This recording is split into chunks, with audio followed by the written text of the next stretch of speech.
अंतर्जातिक श्रमिक दिवस रे समस्त को संग्रामी अभिनंदन। ओडिशा केन्दुपत्र कर्मचारी संघ तरफ मु अभिनंदन जनाऊँगी।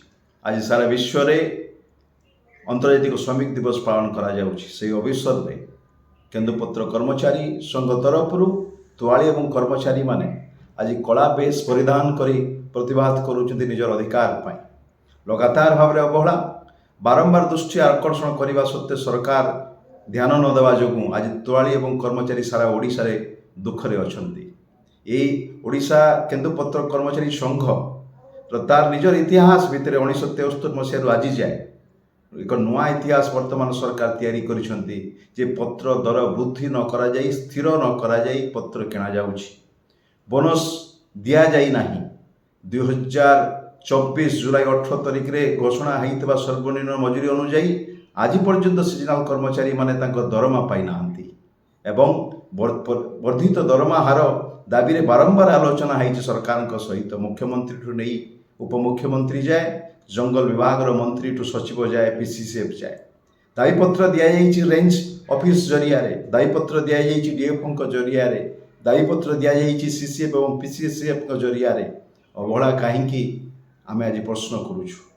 वर्तमान ओडिशार सरकार केन्दुपत्र तुआली मानक दर वृद्धि न करिबा, पत्र दर वृद्धि न करिबा परितापर विषय एथिपाई जे एई भितरे सीजन सरीबाकू बसिलानी।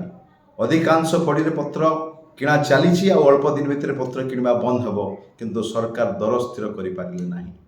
सरकार जो पूर्वर फेब्रुआरी मार्च मास रे बोनस प्रदान करा जाए, ए वर्ष आज एप्रिल सरी जाई मे 1 तारिख है बोनस स्थिर करा जाई पारला नाही। आउरी बड़ विडंबनार विषय होउछि जे ओडिशा केन्दुपत्र कर्मचारी संघ आज जो कला बेच परिधान करुछि, ओडिशार 18,000 सीजनाल कर्मचारी तो कला बेच परिधान करिकरी याको प्रतिवाद करुछन्ति। ता सहित विभिन्न फड़ी रे लक्षाधिक तुआली माँ माने आज कला बेच परिधान करी सरकार पर दृष्टि आकर्षण करुछन्ति। एवं आसंता मे 2 तारिख दिन एक ऐतिहासिक आंदोलन रो डाकरा दिया जाउछि, जो डाकरा रे आसंता काली ओडिशार 2000 रु ऊर्ध्व ग्राम पंचायत रे 5 रु 6 लाख तुआली एवं कर्मचारी माने उपस्थित रही पंचायत ऑफिस रे मुख्यमंत्री जरिया दाबीपत्र प्रदान करेंगे।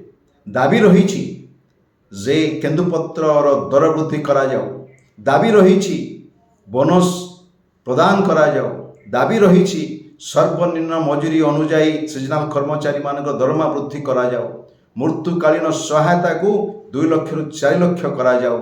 एवं आउ गोटे विडंबनार विषय होउछि जे जो तुआली माँ मानू सामाजिक सुरक्षा योजना रे पानी बोतल दि जाए, चप्पल दि जाए, एथिपाई जेतेबेले से पत्र रु जाइक जंगल रु कलेक्शन करुछि ताकू व्यवहार करि पारिबे बोली। गत वर्ष मध्य ताकू सठिक समय न दिया जाए नवेम्बर मास रे दिया गला। जेतेबेले माँ माने बे पत्र तुलुछन्ति जंगल रे ताकू जदि चप्पल पाई पानी बोतल रो व्यवस्था करा न जिवो एवं सीजन सरीगला पर जदि व्यवस्था करा जिवो से को काम रे आसीबो प्रश्न रही। एवं आमे आज ओडिशार मुख्यमंत्री को जड़े आदिवासी मुख्यमंत्री अछन्ति मु कहवा पई चाहे जो 15 लाख तुआली अछन्ति से भितर 90% होचन्ति महिला एवं विशेषकर आदिवासी श्रेणीर तुआली एवं कर्मचारी माने एई संस्था रे काम करन्ति। तांको विषय विचार करिवार दरकार अछि। आज श्रमिक दिवस रे आह्वान रहिबो आसंता कालीर एई ऐतिहासिक आंदोलन को ओडिशा केन्दुपत्र कर्मचारी संघ देइछि जे 2000 रु अधिक पंचायत रे 5-6 लाख रु अधिक तुआली एवं कर्मचारी माने उपस्थित रहिबे एवं मुख्यमंत्री जरिया दायीपत्र प्रदान करिवे। आज कला बेच परिधान करी सारा ओडिशा रो जो चित्र आसुछि लक्षाधिक लोक आज इथे सामिल होई सारिछन्ति। आगामी कालीर आंदोलन याठू आहुरी तीव्रतर हेबो। मु अनुरोध करी सरकार को ये आपण दृष्टि आकर्षण करने ये आंदोलन, ये प्रतिवाद, ये समावेश या शुणवार दरकार अच्छी।